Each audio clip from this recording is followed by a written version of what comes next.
when I ultimately got my CDL when I was 18, it was a bet. I was driving my whole life. My dad, my great-grandpa, they were all truck drivers. All I've ever known was truck driving, really. So it was nothing. I was driving without a license. My dad said, when you turn 18, I'll pay for it if you pass the first time you go. I went, this is back, you just took the test, did the driving like a driver's license. Now you got to go to school and go through all that shit to have them. So it's a lot more difficult to do it now, but I passed it all, made him pay for it, and always had him ever since. What's the worst thing about being out here for the people that might be listening? Why should they stay out the streets? It sure ain't for everybody. I've seen some tough, bad, surviving individuals break very fast off of just something they thought they could handle. You know, it's not for everybody. And I mean, ultimately, it's not for everybody, anybody. But some people can handle different situations. For me, I look at it, it's almost, it doesn't scare me as much as I know it should, because I see people like that. But the worst thinking is, like, I was sick one time. I just wanted somebody to go get me a water and rub my head, say it'd be okay. And I knew it was impossible. That was the worst. That's the worst feeling about it all. But the best, it's also contradict the best feeling. To sit there and be peace and quiet, where I don't have to answer to nobody. I don't have to. But like I said, the scary part, I've said it a couple times, is like I'll be walking with a buddy or something, and I go, you know, you're the only person in this world who knows where I'm at right now. And that's getting deep into a situation. And it was like, but it also, like I said, it's scary. Like, if I didn't have a couple people back here, or if I went somewhere else, like relocated and was by myself, exactly by myself, and I died, or something, how long would I lay there for some of my family? Imagine if I was deep enough in the woods where nobody could walk by and smell a dead body. Right. You know, I mean, just getting real as it could. Would I lay there until I turned to bones, or until they renovated the land, somebody bought it and tried to build a house? How did the police treat you out here? Did they mess with you? Back when I first came, it was because there was a lot of partying. Right. Not that I don't, but people, I'm almost respected because I keep order around there. I don't have, you know, I handle everything smart. I don't have drug dealers coming in and out. I go away. You know, I don't hustle or deal or, you know, have any of that shit going on. I clean up the trash. I don't leave it all in that. So that's your home. You treat it like it's your home. You respect it. Yes, exactly. I respect it. And anybody else that comes in is going to respect it too, or you got to go or pay the consequence, because I've treated it as it's. Well, the worst thing about being on the streets, I think, is not having a home. Once you can find somewhere that you know you coming to every night, that could give you some stability. But that's the best part of being in this situation. Yeah. It's my place to go to. Every night. As homeless as it is, it's still my go-to. It's nice to have somewhere to go. And when I was in the city, I said, where you live at? You don't know. No, right here. Right here. That's where y'all gonna live. Take your shoes off. You're in my living room. That's where I was. That's a little more, you know, fearful than coming where I'm at now. It's where you live at now. It's come on. So that's right. All right. So honest question: do you believe you're gonna get out of the situation? I know I'm gonna get out of the situation. You do? I know I am. You always felt like that since you've been on the streets? Sure. I find a way. I'm a adapt. I survive. So I need money. I find a way to get it. I don't steal. I'm a worker. He said, well, if you don't have a job, how are you considered a worker? I'm out literally. If you look for work, work comes to you. You know, if you're looking for it, it'll pop up. And maybe not as much as you'd like to, but it will eventually. Or instead of out there panhandling, say, with a sign, homeless and hungry, can you give me money? I got a squeegee and a Windex bottle. Yeah. You know, I'll pay for the dollar you give me. You know, or walk around the parking lot and say, hey, you need help loading your groceries up. You know, you see a little older lady. Not that I'd help her for free, but it's still versus going up and just asking her for money versus where a lot of people still do. So if you out there doing that, how much you think you make on an average day? I mean, it varies. I've made $100 a day. I've heard people making $300 a day. I made $3 a day. Yeah. If I don't get up and do it, you don't make nothing a day. So if you don't work, you don't eat. That's fact. That's it. You don't work, you don't eat. The early bird gets the worms, true. The early you get out there, the better chance you have of getting it. And you got to hold your head up and push. You can't expect or be mad at somebody not doing something for you if you're not going to do it for yourself. When you see me sitting there, what made you want to take this interview? Is it something you wanted to do, or is it just something that was like you take opportunity when they come to you? That's it. I'm not scared to take a step. You know, I could have everybody look at me, say, "You're full of shit, you're dumb," or I don't mind that. Or I could have that one person say, "Oh my gosh, I know exactly what he's saying, I feel it," but didn't understand it that way, or just one way I said something, understand it all, and that makes this all worth it to me.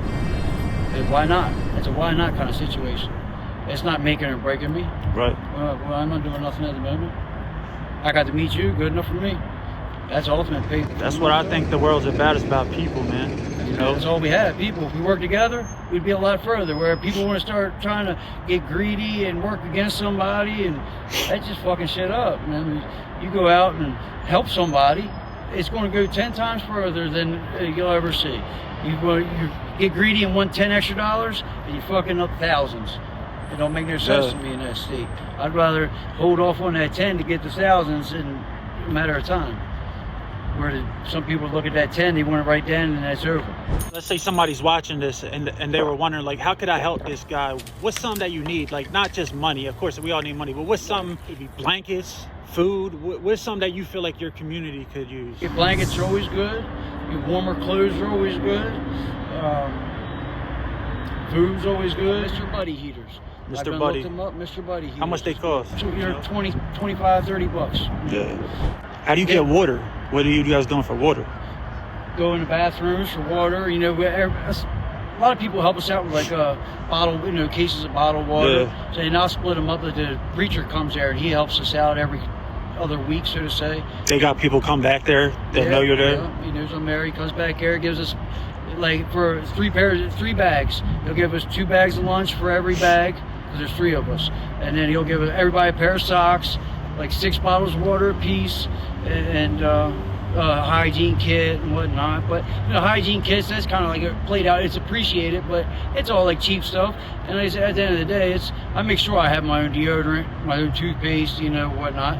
The good or better name brand stuff, so to say. Like I said, not being unappreciative of it, but at the end of the day, that turns more of a waste than anything. I wind up having a bunch of all these soaps and stuff. So no deodorants, we don't need them. Nah, we good. Y'all can use all the help you get, pretty much, right? Yeah, pretty much. That explains a lot right there. All the help I get. We see people struggling every day, and a lot of people, they don't want to film this, man. Right. Well, did you see what I did earlier? What? And this is something I love, and I'm actually really known for it. And it's like one of the things I'm proud of in life. Is I walk down the street, I see somebody, it don't even matter. I don't care if you're ugly as the bottom of a pile of dog shit. Yeah, you say I what's love up. you and you're beautiful. Yeah. If nobody told you today, I love you and you're beautiful. Man, woman, don't matter. I try and go right at the women, I don't want to feel uncomfortable. That should make the day, man. I said, and I watched them light up like they really needed to hear it. I think we're all like that, though. Yeah. Where most of us just hide it. We all want somebody to say, "You look good today." So I immediately want to break that. And then, like I said, you got to plant a seed somewhere. You can take everybody to the water, but you can't make them drink it. But it's nothing. It's easy. I'm going to the water too. So all you got to do is follow. It's very simple. Just like this interview.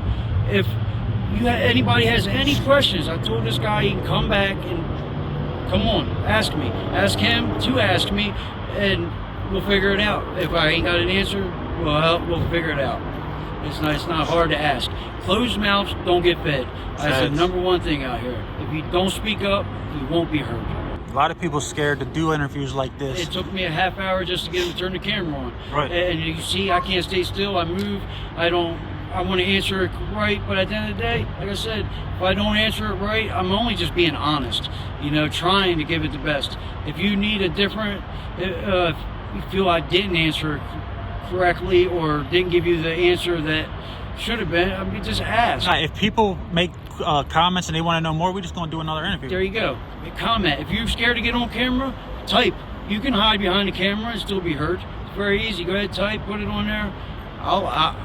I'll be your face. I'll try and get it out there. What did the people that you live with think about this? Did you tell them that you was going to do an interview, or they? Yeah, I told them about it, and what they think? They know I'm always into some kind of astronaut position because I'm always open. I go out and do things. I've been on I do a lot of freestyling too, and I'll be down in the city. I'll be the only white boy with 1,000 black people. I produce music, so and then they'll go. Yeah, I've had to sign contracts, so they can put them out there because record producers, have their law or I don't know, whatever. I refuse to get any kind of. You ever made a song or any music? I just do it for fun. It's all freestyle. I simply get all my payment enjoyment out of watching somebody go, damn, look at the white boy just killed it. Well, maybe one time if you want to, you can freestyle on the camera, bro. Put it out there. If anybody wants to battle, come on. I have fun. You can beat me. I can shake your hand like a man. There ain't nothing wrong with that. There's always somebody better in this world. But it's all in fun. That's it.